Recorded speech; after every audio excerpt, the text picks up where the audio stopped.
اللہ کے رسول صلی اللہ علیہ وسلم نے ارشاد فرمایا، حدیث مبارکہ کا مفہوم ہے کہ جو شخص نماز کو پورے اہتمام سے ادا کرتا ہے، نماز کی پابندی کرتا ہے، نماز قائم کرتا ہے، قیامت کے دن جب حساب و کتاب کا مرحلہ ہوگا، جنتیوں کو جنت میں بھیج دیا جائے گا، جہنمیوں کو جہنم میں بھیج دیا جائے گا، تو یہ نماز کی پابندی کرنے والا مومن وہ خوش نصیب ہوگا کہ جسے جنت میں ایسا پروٹوکول دیا جائے گا کہ جنت کے 8 دروازے اس کو پکاریں گے کہ جس دروازے سے اس کی مرضی ہوگی وہ جنت میں داخل ہو جائے گا۔ تو اس لیے نماز بنیاد ہے، اور پھر نماز کے اندر خشوع اور خضوع کا اہتمام۔ حضرات صحابہ کرام رضوان اللہ تعالی علیہم اجمعین کا طرز عمل ہمارے سامنے کہ وہ نماز کس انداز میں ادا کیا کرتے تھے۔ اللہ کے رسول صلی اللہ علیہ وسلم کا طرز عمل، حضرت صلی اللہ علیہ وسلم بسا اوقات اتنا طویل قیام فرماتے کہ آپ کے پاؤں مبارک سوج جایا کرتے تھے۔ آپ اندازہ لگائیں کتنا لمبا قیام ہوگا، کتنا طویل قیام ہوگا کہ پاؤں پہ ورم آ جاتا ہے۔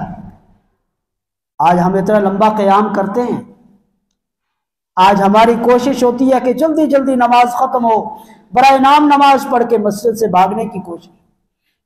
تو اللہ کے رسول صلی اللہ علیہ وسلم نے اتنا طویل قیام فرمایا اور اتنی لمبا قیام کرتے تھے کہ قرآن کریم میں اللہ کو یہ آیت نازل کرنی پڑی، یا ایھا المزمل قم اللیل الا قلیلا، اے میرے محبوب اتنا زیادہ رات کو قیام نہ کریں کہ آپ مشقت میں پڑ جائیں، آپ کی صحت خطرے میں پڑ جائے۔ رات کو تھوڑا قیام کریں، تھوڑا آرام بھی کریں، اپنے جسم کو آرام بھی دیں۔ اللہ رب العزت نے اپنے محبوب صلی اللہ علیہ وسلم کو یہ تاکید فرمائی۔ تو اس لیے اس انداز میں نماز ادا کرنا جیسے میرے اور آپ کے آقا صلی اللہ علیہ وسلم کا طریقہ تھا، آپ صلی اللہ علیہ وسلم کی تعلیم تھی، آج ہم اس انداز میں اللہ کی عبادت کرنے والے بنے۔ حضرات صحابہ کرام رضوان اللہ تعالی علیہم اجمعین نے اسی چیز کو اختیار کیا۔ حضرت سیدنا عمر ابن الخطاب رضی اللہ تعالیٰ عنہ کے بارے میں آتا ہے کہ وہ نماز کے دوران اللہ کا قرآن پڑھتے ہوئے زار و قطار روتے اور ان کے اوپر گریہ طاری ہو جاتا، اور ایک مرتبہ سورہ طور کی تلاوت فرما رہے تھے، اور سورہ طور میں یہ آیت آتی ہے، ان عذاب ربک لواقع، کہ تیرے رب کا عذاب ضرور واقع ہو کر رہے گا۔ اتنا روئے کہ ہچکی بد گئی۔